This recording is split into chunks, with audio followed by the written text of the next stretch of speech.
بسم الله الرحمن الرحيم.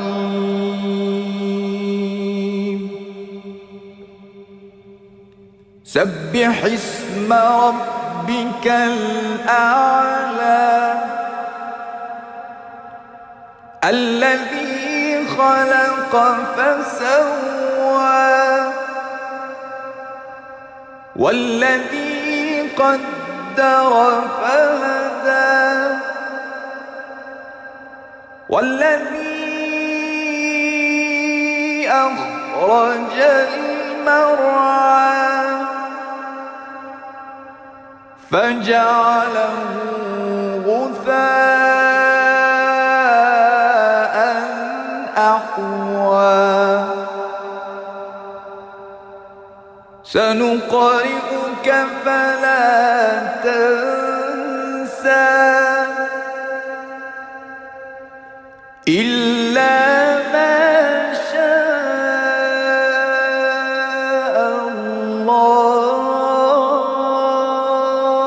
الله إنه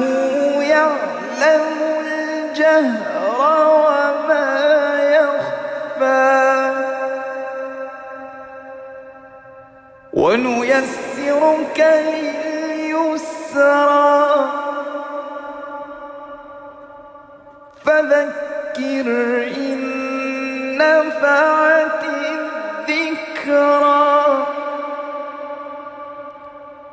سيذكر من يخشى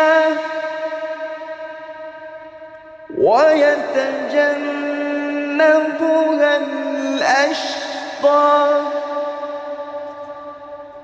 الذي يصلى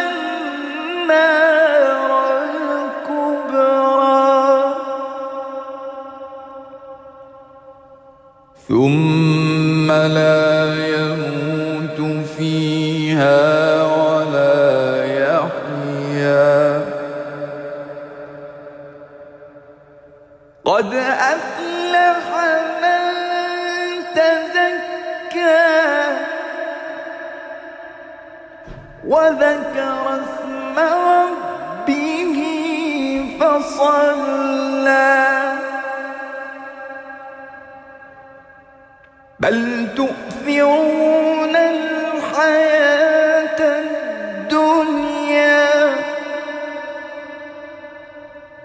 والآخرة خير وأبقى إن هذا لفي الصحف الأولى صحف إبراهيم وموسى بسم الله الرحمن الرحيم هل أتاك حديث الغاشية وجوه يومئذ خاشعة عاملة ناصبة تصلى نارا حامية تسقى من عين آنية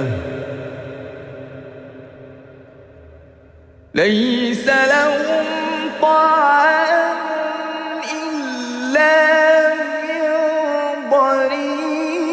ضريع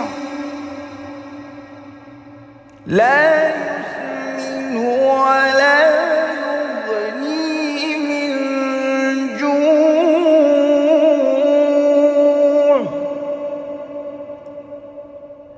وجوه يومئذ ناعمة لسعيها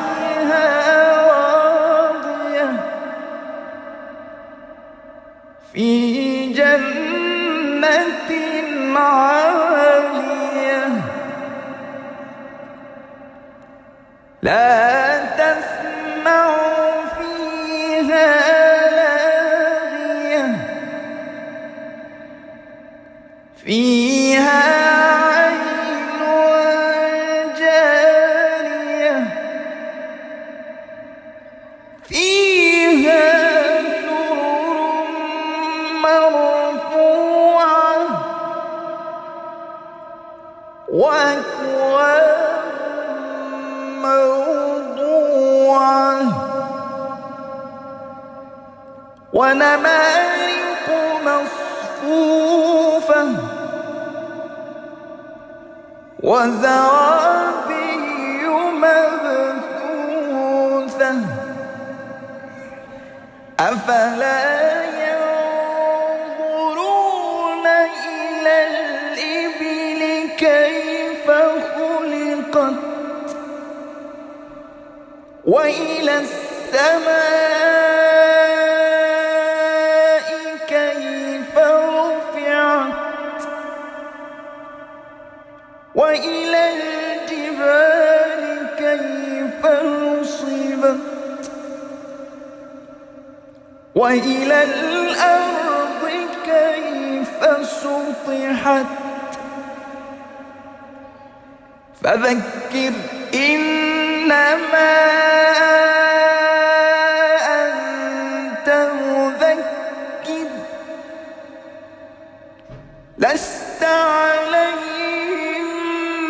بمسيطر إلا من تولى وكفر فيعذبه الله العذاب الأكبر إن إلينا إيابهم ثم إن علينا حسابهم صدق الله العظيم.